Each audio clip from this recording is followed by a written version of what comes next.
You might have seen headlines like this that say that heat pumps cost more to run than a gas boiler. But then on the other side, you've got passionate homeowners with heat pumps who are talking about slashing their bills or even getting close to zero bills. So who's right? Well, at Elite Renewables, we've installed thousands of heat pumps over the years, so we're going to break down exactly what's going on. Okay, so let's take this story as an example. Environmentalist, Labour donor, founder of an energy company, Dale Vince, should be a fan of heat pumps, right? But his foundation has put together a study to show that heat pumps are more expensive to run than gas boilers. So let's examine the numbers behind this study.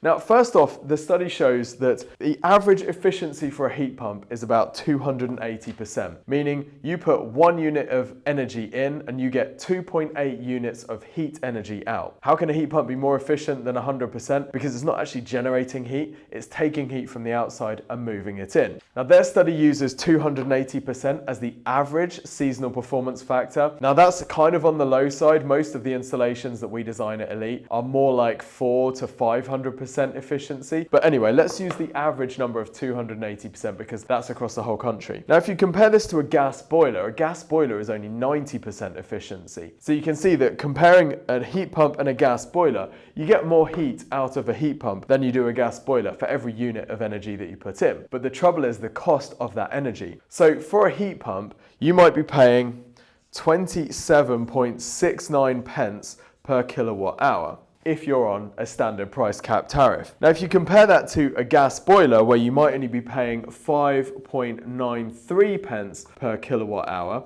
again, if you're on the price cap tariff, you can see that because the price of electricity is so much higher than the price of gas, even though a heat pump is more efficient, you're still going to be paying more. In fact, the cost per unit of heat on a heat pump in this circumstance would be 9.89 pence per kilowatt of heat.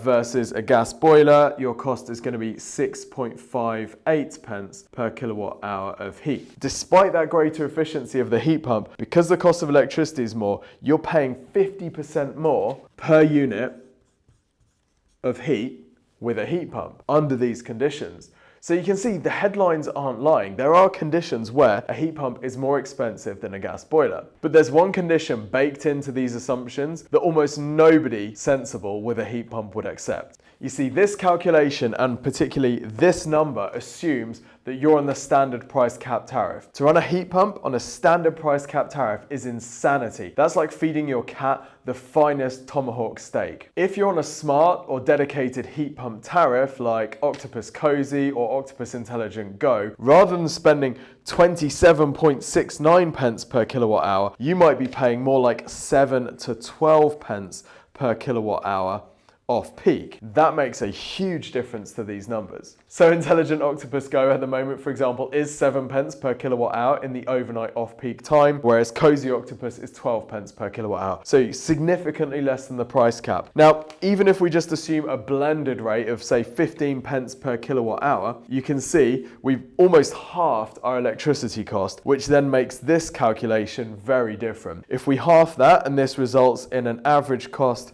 per kilowatt hour of heat of 5 pence, we are now below the running cost of a boiler. And that is assuming that we're at this relatively poor efficiency rate of just 280%. Our last house was about 20% smaller than this one and much better insulated. It was, a lot of it was much more modern than this house. And what we're finding now is that the cost of electricity, the cost associated with the heating of the house, cooking and all the rest of it, we are now spending less on electricity on this house than we were on the last house, which is 20% smaller and much better insulated. Wow. And I'm shocked at that. And that's including a significant energy price increase. Oh, 2x since then as well? That's extraordinary. So I think we're making tremendous progress here. If I had gas here, as in the last house, it would be about twice as much in my reckoning compared to what we're paying at now for all the costs of heating, energy and lighting in the house. Hi, I'm Paul. I have a heat pump. I have a Valent 12 kilowatt Aerotherm Plus. At the minute, I'm on Octopus Agile tariff. Well, I'm really trying to cut down on the cost of running the system, and the Agile gives you the flexibility to do that. So I get periods where the electricity cost is pretty low, and I can run my heat pump efficiently during those periods. So basically during the day it's kind of standard, at night it's pretty low, but there's a peak which is between 4 and 7 o'clock, which is obviously peak time for people using electricity. So at that point, I turn my heat pump off. So how I do that is that during the afternoon when the electricity is cheap, I gently ramp the temperature up in my house to about 22 degrees at 4 o'clock.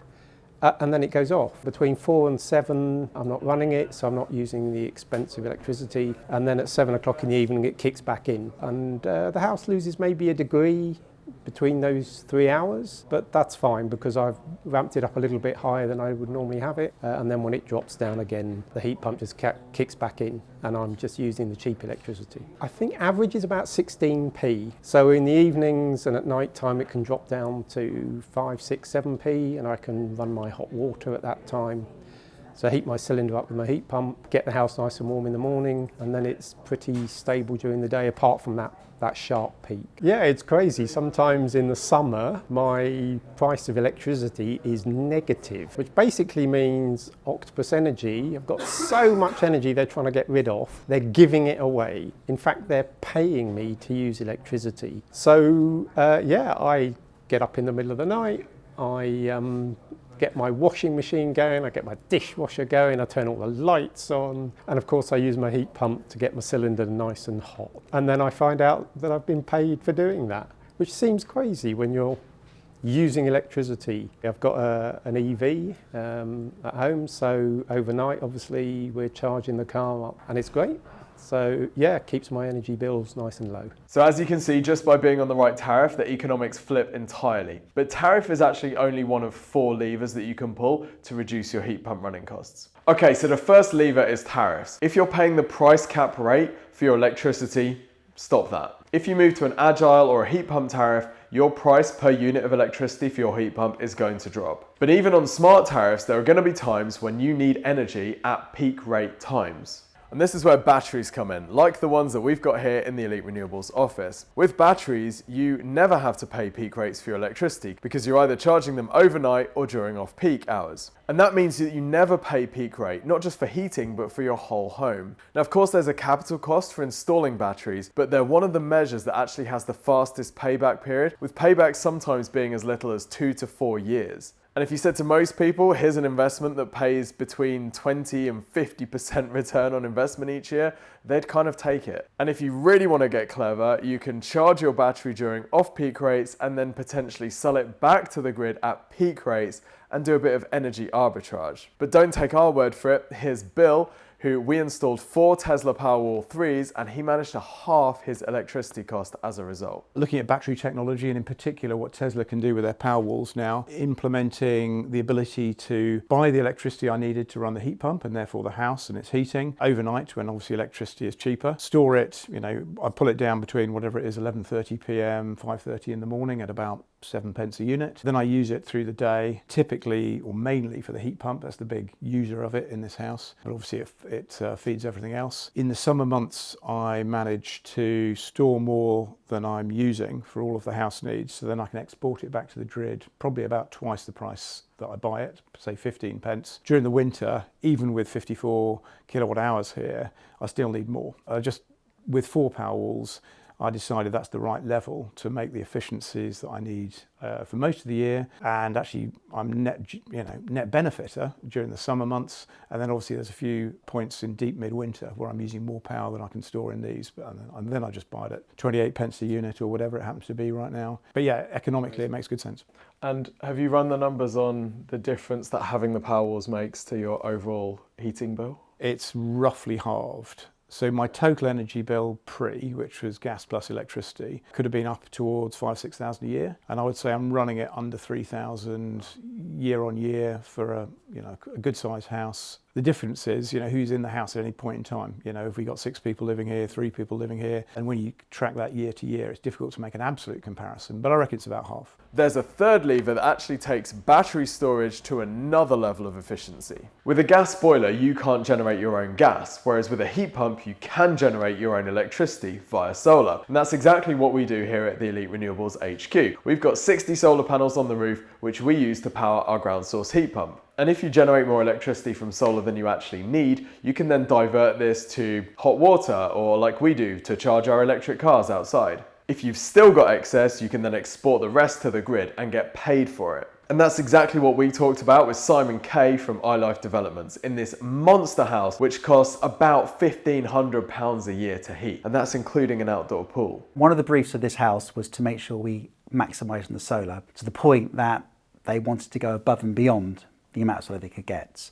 So we've got this, over here in this area, we've got the half height shutters. So the idea being is you can still get the natural light inside, but if you come over here closer, you'll see that this is also where all the, as well as the very, very top of the house, where we've got on the flat roof, we've got solar, we've also got above the loggia, we've gone as maximised as much solar as we possibly could. And in the summer, you'll see the house running at nothing and giving back to the grid as well. With this property as well, we're dumping some of that heat that's generated from the wet fan cores into the swimming pool, aren't we? So there's an extra efficiency saving there of not having to heat that swimming pool with new heat during the summer. Yeah, it's fantastic being able to, again, get the house running at a really efficient way and saving yourself the cost of having to, whether or not it's a gas boiler or an air source heat pump. It's brilliant to be able to take the energy. It's free energy, which is exactly, it's a great word to use. It's free. I mean, I appreciate you've got the setup costs, but being able to have that going on, you know, especially when you've got the solar running the pool as well, you go into the cheap rate tariffs at night with Octopus or whoever your chosen tariff person is. It's great to have everything running at a much, much reduced rate. Would you have a sense of how much the client is spending to heat, cool, power this house with the renewables versus what the comparable would be with a fossil system at all? The way we've got it set up is that at night time, the batteries are recycling, or not recycling, sorry, they're being charging at 7 pence a kilowatt. And at daytime, after the off-peak time, it goes from 7 pence a kilowatt to 29 pence a kilowatt hour. And then what you're doing is you're realising the saving that you're making, whereas if you've got a 40 kilowatt battery, it's something like £2 something to get the battery charged at night. And then at 5:30, once the cheap tariff finishes, it then starts running the house and you don't have to go off the grid. So you use the 40 kilowatts up and then it goes off the grid. But in the summer, you're also seeing the solar working and on a nice sunny day in the winter. And there's nothing more exciting. I know I need to get out more. But there's nothing more exciting than seeing the house running and actually giving to the grid. Yeah. So you're actually getting money back. And again, the battery, 40 kilowatts, going back to that, would take something like £8.30, £8.50 to charge. And you're saving yourself that money, times that by 365 days, you work out that within 3 years you've paid for your batteries and it's all free, which is absolutely fantastic.